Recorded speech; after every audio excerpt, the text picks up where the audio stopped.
ہیں اور بھی دنیا میں سخنور بہت اچھے، کہتے ہیں غالب کا ہے انداز بیاں اور۔ السلام علیکم ورحمۃ اللہ وبرکاتہ۔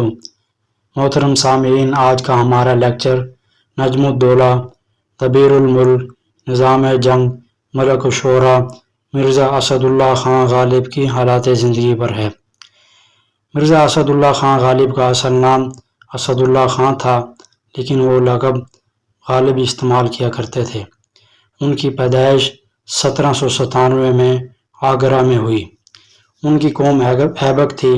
ان کے دادا جان مرزا کوکان بیگ مغلوں کے عہد زوال میں ہندوستان آئے تھے۔ مرزا کوکان بیگ نے پنجاب کے حاکم میر منو معین الملک کے ہاں ملازمت کی، لیکن ان کی وفات کے بعد دہلی چلے آئے۔ شاہ عالم ثانی کے دور میں انہوں نے نجف خان کے دربار سے جاگیر عطا ہوئی۔ مرزا کوکان بیگ نے ایک مقامی لڑکی سے شادی کی، جس میں سے 7 اولادیں ہوئیں۔ انہی 7 میں سے مرزا غالب کے والد مرزا عبداللہ بیگ بھی تھے۔ غالب کے والد مرزا عبداللہ بیگ کی شادی آگرہ کے امیر خواجہ غلام حسین خان کے گھر عزت النساء بیگم سے ہوئی۔ مرزا عبداللہ بیگ نے آگرہ ہی کو اپنا وطن بنا لیا۔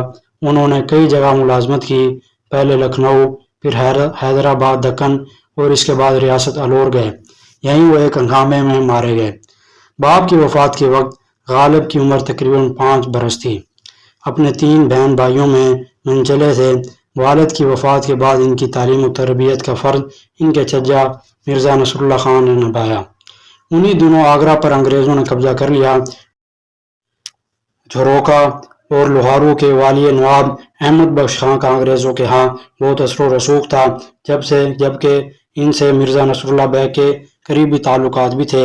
نصر اللہ بیگ کی تنخواہ 2500 کے لگ بھگ مقرر ہوئی اور وہ 2 پرگنے جاگیر میں ملے۔ لیکن نصر اللہ بیگ کی وفات کے نتیجے میں برے دنوں کا آغاز ہو گیا۔ جاگیر پر سرکاری قبضہ ہوا اور نصر اللہ بیگ کے سارے خاندان مع زیر کفالت افراد کے لیے 10,000 روپے سالانہ کا وظیفہ مقرر ہوا۔ لیکن احمد بخش نے کچھ مدت بعد یہ رقم خود ہی گھٹا کر آدھی کر دی۔ اس طرح مرزا غالب کا ذاتی حصہ 750 روپے سالانہ کے لگ بھگ رہ گیا۔ غالب کی ابتدائی تعلیم آگرہ ہی میں ہوئی۔ ان کے ایک استاد کا نام مولوی محمد معظم تھا، جس سے انہوں نے فارسی اور عربی کی روایتی تعلیم حاصل کی۔ غالب نے ان سے حیت، نجوم اور طب کے بارے میں بہت سیکھا۔ خود مرزا بتاتے ہیں کہ انہوں نے ایک پارسی سے فارسی زبان سیکھی جو ایران کا رہنے والا تھا، بعد میں مسلمان ہو گیا اور اپنا نام عبدالصمد رکھا۔ عبدالصمد فارسی زبان کا ایک ماہر اور سیاحت کی غرض سے ہندوستان آیا تھا۔ غالب کی سوانح لکھتے ہوئے مولانا حالی نے بھی عبدالصمد نامی اس استاد کے ذکر میں کئی رنگ آمیزیاں کی ہیں، لیکن حقیقت یہ ہے کہ سارے کا سارا قصہ فرضی ہے۔ اب یہ بات طے پا چکی ہے کہ عبدالصمد کا کردار ایک فرضی کردار ہے جو مرزا غالب کی ذہن کی تخلیق ہے۔ غالب نے ایسا کیوں کیا اور فرضی استاد تخلیق کر کے اپنا زانوِ تلمذ طے کرنے کا واقعہ کیوں تخلیق کیا؟ اس بارے میں یہی کہا جا سکتا ہے کہ ان کے زمانے میں فارسی دانی کو وجہ برتری سمجھا جاتا تھا اور ایک ایرانی استاد سے فارسی سیکھنا اور بھی قابل فخر بات تھی۔ غالب فطری طور پر ایک احساس برتری کے مالک تھے، چنانچہ انہوں نے اپنے اسی احساس برتری کو تقویت دینے کے لیے فرضی استاد کا افسانہ تخلیق کر لیا، جیسا کہ حالی جیسے سعادت مند شاگرد نے مزید رنگ آمیزیاں کر کے پیش کر دیا اور بات کا پتنگڑ بنایا۔ انصاری نے اپنے مضمون نشاط کا شعر میں لکھا ہے، ایک طرف اپنے باوجداد کی اصلی اور کچھ فرضی افراد سیابی نسب نام پر فخر، پھر وسطیٰ کی قبل از اسلام کی فارسی لکھنے کی ٹھڑک، خود کو رئیس اور منصب دار قرار دینے کی کوشش، اور اسی طرح جسمانی اور ذہنی تگ و دو، اور ایک سلسلے کے جوڑ کر جائے تو یہ ذہنی اور جسمانی حصول نشاط کی ایسی کوشش نظر آئیں گی جن کو ہم آسانی کے لیے بایو کلچرل فینومونیا قرار دے سکتے ہیں۔ غالب کی شادی 13 برس کی عمر میں امراؤ بیگم سے ہو گئی۔ اسی شادی کے نتیجے میں غالب اور ان کے بھائی دہلی چلے گئے اور باقی ساری عمر وہیں گزار دی۔ امراؤ بیگم سے غالب کی 7 اولادیں ہوئیں، لیکن بدقسمتی سے سبھی اوائل عمر میں انتقال کرتے گئے۔ اس احساس محرومی سے نجات پانے کے لیے غالب نے بیوی کے بھانجے عارف کو بیٹا بنا لیا، لیکن وہ بھی جوان ہو کر چل بسا۔ غالب کی شراب نوشی اظہر من الشمس ہے۔ شراب نوشی اس زمانے کا فیشن بھی تھا۔ غالب نے بھی اوروں کی دیکھا دیکھی اسے اپنایا ہوگا، لیکن پریشانیوں کی وجہ سے شراب نوشی کی لت مستقل ہو گئی۔ اس عادت نے ساری عمر ان کا پیچھا نہ چھوڑا۔ اس علت کے نتیجے میں مالی پریشانیاں مزید بڑھ گئی۔ اوائل عمر میں ان کے خاندان کی جو پنشن مقرر کی گئی تھی، اس میں غالب کا حصہ 750 روپے کے لگ بھگ تھا، جو اپنے زمانے کے لحاظ سے ایک معقول رقم تھی۔ تاہم غالب جیسے شاہ خرچ کے لیے یہ رقم اونٹ کے منہ میں زیرے کے برابر تھی۔ وہ شاہ خرچی کے عادی تھے اور قلیل رقم میں گزارا کرنا ان کے بس کی بات نہ تھی۔ جب مالی مسائل نے بہت تنگ کیا تو غالب نے اپنی پنشن بڑھوانے کے لیے مقدمہ دائر کیا اور اس کے لیے کلکتے کا سفر بھی کیا۔ وہ 2 سال کے لگ بھگ کلکتہ رہے، لیکن مقدمہ پھر بھی چلتا رہا۔ آخر غالب مقدمہ ہار گئے۔ یہ ثانیہ ان کے کمر توڑنے کے لیے کافی تھا۔ اس مقدمے کے نتیجے میں غالب بہت زیادہ مقروض بھی ہو گئے، لیکن مقدمے کے سلسلے میں انہیں سود پر رقم لینا پڑی۔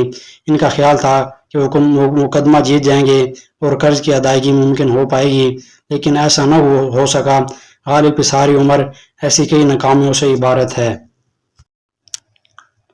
1850 میں غالب کے ذمے تیموری خاندان کی تاریخ لکھنے کا کام لگایا گیا اور 50 روپے ماہانہ تنخواہ مقرر ہوئی۔ حکیم احسن اللہ خان اس سلسلے میں ضروری مواد بہم پہنچاتے تھے، جسے مرزا غالب ترتیب وار لکھتے۔ غالب نے اس تاریخ کو 2 حصوں میں تقسیم کر کے لکھنے کا فیصلہ کیا تھا، لیکن اس کا پہلا حصہ ہی مہر نیم روز کے نام سے لکھا جا سکا۔ اس حصے میں تیمور سے لے کر ہمایوں تک کے حالات ہیں۔ دوسرا حصہ ماہ نیم ماہ کے نام سے لکھا جانا تھا، لیکن غدر کی حکاموں کی وجہ سے نہ لکھا جا سکا۔ بہادر شاہ ظفر کے دربار میں آنے کے بعد غالب کی استاد شاہ محمد ابراہیم ذوق اور مومن خاموں میں سے تبکلہ شروع ہو گئی۔ یہ بات اس زمانے کے مطابق اور عین فطرتی تھی۔ دربار میں مختلف درباریوں کا آپس میں خار کھانا کوئی غیر معمولی بات نہ تھی۔ بادشاہ کو زیادہ سے زیادہ خوش کر کے زیادہ سے زیادہ مراد حاصل کرنے کی دوڑ میں ایسے واقعات عام ہوتے رہتے تھے۔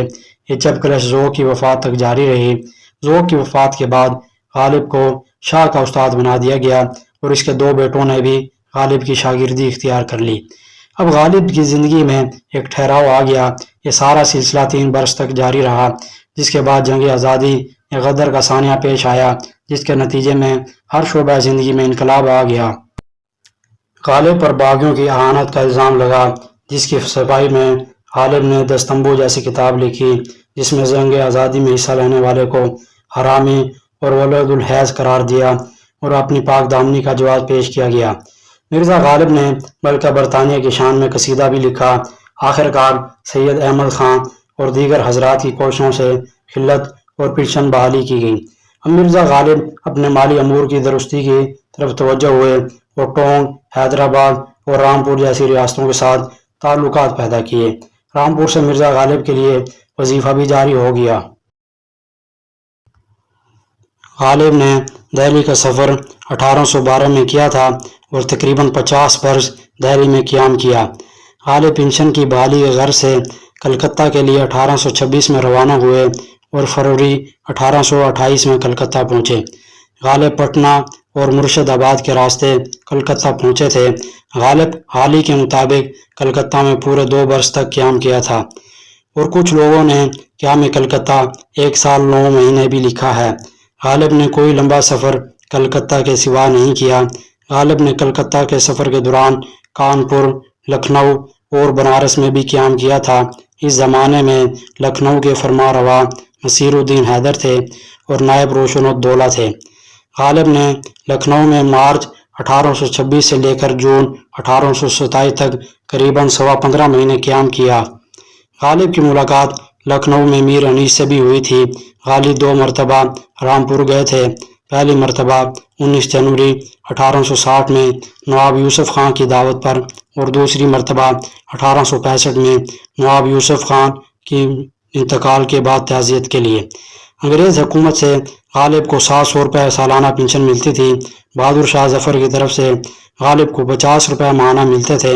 رامپور کی سرکاری سے غالب کو 100 روپے ماہانہ ملتے تھے۔ غالب کو شطرنج اور جوا کھیلنے کی بہت عادت تھی۔ غالب کو مار بازی یعنی جوا کھیلنے کے جرم میں 2 بار جیل بھی گئے تھے۔ پہلی مرتبہ 1841 میں 100 روپے جرمانہ اور 4 ماہ قید کی سزا ہوئی۔ دوسری مرتبہ 1847 میں